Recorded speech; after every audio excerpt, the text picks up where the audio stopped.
que la caracterización mediante ADN se puede hacer con técnicas basadas en la reacción en cadena polimerasa o PCR o aquellas que no están basadas en PCR. Vamos a iniciar con aquellas que están basadas en PCR. Estas técnicas podemos agruparlas en dos grandes categorías, con primers arbitrarios y con primers específicos. Es decir, cuando se hace caracterización mediante ADN, lo que va a diferenciarse cuando se hace a través de PCR, va a haber la diferenciación con respecto a los primers que son utilizados. Cuando se conoce el ADN que se pretende estudiar, se utilizan primers específicos porque ya se conocen secuencias del ADN a estudiar, mientras que cuando no se conoce absolutamente nada del ADN a estudiar o de la especie a estudiar, se utilizan primers arbitrarios, van a ser secuencias arbitrarias que simplemente van a muestrear el ADN a través de toda su extensión. Dentro de estas técnicas basadas en PCR con primers arbitrarios, RAPD es una de las técnicas más populares. Existen una gran cantidad de técnicas que utilizan primers arbitrarios. Nosotros vamos a explicar lo que es RAPD como un representante de esta categoría. Mientras que cuando se trabaja con técnicas basadas en PCR con primers específicos, se puede hacer con primers para generar diagnósticos o con otro tipo de primers, secuencias específicas, por ejemplo, los llamados microsatélites. Veamos entonces qué son los RAPD. RAPD es el acrónimo de Random Amplified Polymorphic DNA, es decir, ADN polimórfico amplificado al azar. Esta técnica lo que va a buscar es muestrear el ADN que se pretende estudiar, el ADN de la especie, para poder ver si existen diferencias entre los individuos. Es necesario destacar que todas aquellas caracterizaciones que se hagan mediante ADN requieren de un tratamiento particular del ADN, ya que simplemente su extracción de individuos de una misma especie daría una electroforesis parecida a lo que estamos viendo, donde simplemente vamos a ver una banda monomórfica, ya que el ADN y la extensión del ADN o la longitud del ADN dentro de individuos de una misma especie prácticamente va a ser la misma, no va a ser posible diferenciarlos. La diferencia va a ser en las secuencias nucleotídicas que tengan. Por lo tanto, es necesario trabajar sobre ese ADN, por ejemplo, con los RAPD. ¿Qué son los RAPD? Pensemos que RAPD, por ser una técnica basada en PCR, y dijimos ya que PCR es una duplicación in vitro de segmentos de ADN, requerimos para el PCR los nucleótidos de ADN, es decir, nucleótidos de adenina, nucleótidos de timina, nucleótidos de citosina, nucleótidos de guanina, para poder tener la materia prima que va a generar nuevos segmentos de ADN. Se requiere una ADN polimerasa, que es la que va a leer sobre el ADN muestra para ir agrupando los nucleótidos según un orden particular. Se requieren primers y se requiere el ADN muestra, es decir, entre dos muestras distintas, lo único que va a ser diferente en el PCR va a ser justamente el ADN. Cualquier diferencia que veamos en los resultados va a ser entonces por diferencia que existe entre los dos ADN. Para hacer la extracción del ADN son procedimientos relativamente sencillos, donde lo que se hace es romper paredes celulares, si hablamos de plantas, romper membranas citoplasmáticas, romper membranas nucleares. Esto se hace con distintos reactivos, de tal manera que quede el ADN en suspensión y posteriormente se separa de las otras biomoléculas, por ejemplo proteínas, carbohidratos, y se obtiene entonces el ADN. Sobre este ADN es que se trabaja. Los primers, cuando hablamos de RAPD, son primers relativamente cortos, realmente no tan cortos como lo que estamos mostrando acá. Simplemente por razones didácticas lo ponemos aquí, un primer muy corto. Y vamos a representar qué ocurriría en cada una de las etapas del PCR para el ADN extraído. Supóngase que esto es parte del ADN extraído en esta muestra, esto es parte del ADN extraído en esta muestra. Cuando colocamos estos dos tubitos en un termociclador y ese termociclador lo llevamos a 94 grados centígrados, sabemos que se rompen los puentes de hidrógeno que unen a las dos bandas del ADN, por lo tanto se separan las dos bandas, tanto el ADN contenido acá como el ADN contenido acá.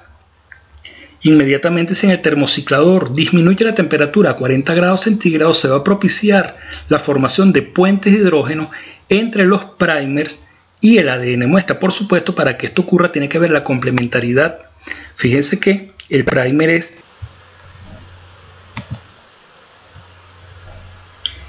adenina, timina, citosina, y consigue entonces la complementariedad en este ADN a este nivel, porque adenina complementa con timina, timina con adenina, citosina con guanina, y todos los sitios del ADN donde exista esta secuencia timina, adenina, guanina desde 3 hasta 5 será complementaria con el primer, que desde 5 hasta 3 es ATC.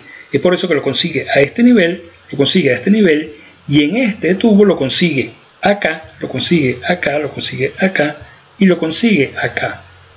Es decir, ya se tienen los primers unidos a las moléculas de ADN, y cuando se incrementa la temperatura a los 70 grados centígrados se está dando la temperatura óptima de trabajo de la polimerasa del ADN que está en este tubo, o otra molécula está en este tubo, y empieza entonces la lectura donde lee adenina, coloca timina, donde lee guanina, coloca citosina, donde lee timina, coloca adenina. Estos nucleótidos van saliendo de estos nucleótidos que se agregaron acá, que están libres. La polimerasa los toma, ya que lee guanina, busca citosina, enlaza con los 3 puentes de hidrógeno, lee citosina, enlaza una guanina que está libre con 3 puentes de hidrógeno, lee timina, enlaza con una adenina que esté libre con 2 puentes de hidrógeno, lee adenina, coloca timina, y de esa manera va completando toda la lectura. Así lo hace en esta banda, de forma similar lo hace en la otra banda, donde por complementariedad va leyendo. Igualmente ocurre en este tubo, y se va dando entonces la amplificación o la duplicación de ese segmento de ADN. Cuando se vuelve a elevar en el termociclador a 94 grados centígrados, se vuelven a separar las bandas. Cuando disminuye a 40 grados centígrados, se vuelven a unir otras moléculas del mismo primer con la misma secuencia. Lo hacen a este nivel, en estas dos moléculas que están en este tubo. Lo hacen en estos niveles, en estas dos moléculas que ya están en este tubo. Y cuando se incrementa la temperatura a 70 grados centígrados, vuelve la polimerasa a dar lectura. Por lo tanto, está amplificando todo este segmento en esta molécula, todo este segmento en esta molécula, mientras que en estas moléculas está amplificando este segmento, amplificando este segmento. Nótese entonces que estas dos muestras van a ser distintas, porque aquí se está amplificando todo un segmento bastante largo, mientras que aquí se están amplificando dos segmentos que difieren en longitud entre ellos, y difieren en longitud con respecto a los de esta muestra. Viéndolo de esa manera, cuando hacemos electroforesis, cuando tomamos el contenido de lo que está acá en estos tubos y lo llevamos a electroforesis, empiezan a migrar todas las moléculas que ya existan, incluyendo sus segmentos amplificados.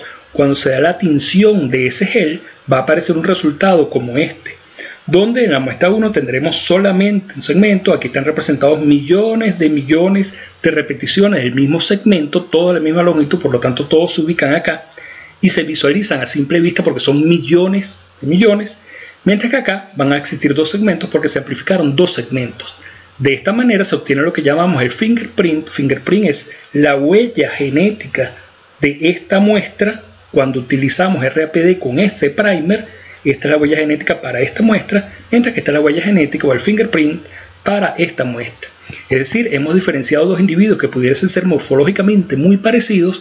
A nivel molecular los hemos podido diferenciar, y con eso logramos el objetivo del RAPD: diferenciar individuos a nivel molecular.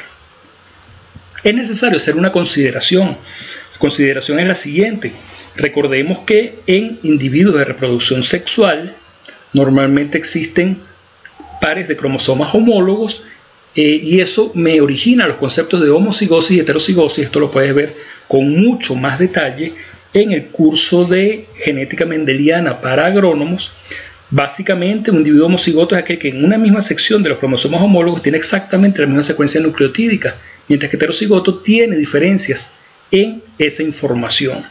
Eso hace que cuando trabajamos con RAPD, con que solamente uno de los cromosomas tenga los sitios de pegue de los primers, pueda darse la amplificación y aparecerán entonces las bandas. Es decir, un individuo homocigoto o un individuo heterocigoto no puede ser diferenciado. Vamos a ver exactamente lo mismo. En el caso que se pudieran diferenciar, estaríamos hablando ya de otro tipo de marcador, pero en el caso de los RAPD, el que no exista diferenciación o posibilidad de diferenciar a través de RAPD un individuo homocigoto o un heterocigoto hace que el RAPD sea definido como un marcador